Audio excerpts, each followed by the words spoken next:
Hey everyone, welcome back. This is Mike. Today we're going to talk about how would someone who practices transactional analysis treat someone that has ADHD.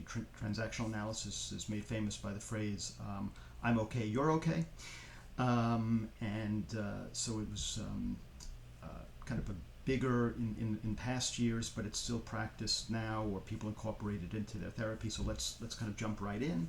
So transactional analysis, developed by Eric Berne, offers a unique framework for understanding human behavior and communication based on ego states: parent, adult, child, transactions, interactions between those ego states, and games, repetitive, predictable patterns of interaction with a hidden agenda, and scripts, unconscious life plans. While TA does not directly address the neurobiological aspects of ADHD, a transactional analysis therapist would focus on how ADHD symptoms manifest in the individual's communication patterns, self-perception, and life choices, aiming to empower the individual to make conscious decisions and shift out of unhelpful patterns. Here's how a transactional analysis therapist might speculate about and treat ADHD. So 1, analyzing ego states. Impact on ego states. An individual with ADHD might frequently operate from certain ego states in maladaptive ways due to their symptoms and the feedback they've received from the world. Adaptive child. They might often be in the adapted child ego state, exhibiting behaviors like rebellion, resisting instructions or rules due to feeling controlled or misunderstood. Right? You can't make me focus. Compliance, passive. Appearing to agree but not following through, often due to executive dysfunction rather than intentional defiance. Pleasing, overcompensating to gain approval, fearing rejection due to past failures. And feeling not okay, internalizing criticisms and developing a core belief of being broken or inadequate. The free child, while ADHD can sometimes be associated with a vibrant free child, creative, spontaneous, curious, unchecked impulsivity can also lead to issues without sufficient adult regulation. Critical parent, internalized, due to years of criticism from others, parents, teachers, bosses. Individuals with ADHD may have a strong internalized critical parent, ego state, constantly criticizing themselves for their struggles, leading to shame and low self-esteem. Nurturing parent, internalized. They may lack a strong internalized nurturing parent to provide self-compassion and support. And adult. The core challenge for many with ADHD is a less developed and less accessible adult ego state, which is responsible for rational thought, problem solving, and assessing reality. The adult's capacity to process information, plan, and regulate impulses can be compromised by ADHD. Therapeutic focus. The therapist would help the client become aware of which ego state they are operating from in different situations. The primary goal would be to strengthen the adult ego state, enabling the client to think more clearly, make conscious choices, and respond effectively to challenges rather than reacting from the child or critical parent positions.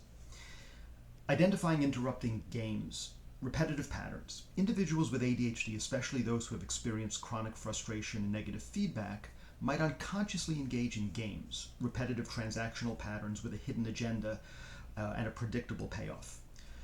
So, for example, see what you made me do? Blaming others for their mistakes or lack of follow-through. If you hadn't distracted me, I wouldn't have finished it. Kick me, unconsciously setting themselves up for failure or criticism, confirming their not okay child position. Why don't you, yes, but, seeking advice but then finding reasons why it won't work, and avoiding taking responsibility or action. If it weren't for you, blaming external circumstances or other people for their inability to achieve goals. Therapeutic focus. The therapist would help the client identify these games, understand their underlying purpose, to avoid responsibility, to confirm a negative self-belief, and to recognize the payoff: sympathy, justification for an inaction. The goal is to interrupt these destructive patterns and teach the client new and healthier ways of interacting, moving toward adult-to-adult transactions.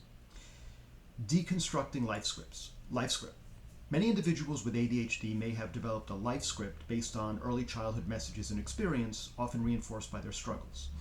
These scripts are unconscious. They're life plans that dictate how they will live their lives and how their story will end.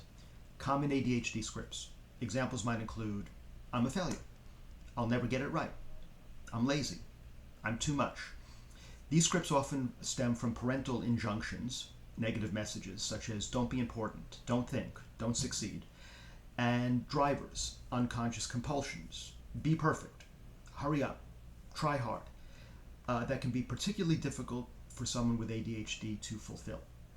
Therapeutic focus. The therapist would help the client identify their life script, understand how it formed, and recognize how it influences their current behaviors and beliefs about ADHD. The aim is to help the client challenge and rewrite their script, moving from a position of I'm not okay to I'm okay and you're okay, and empowering them to create a new, more fulfilling life plan.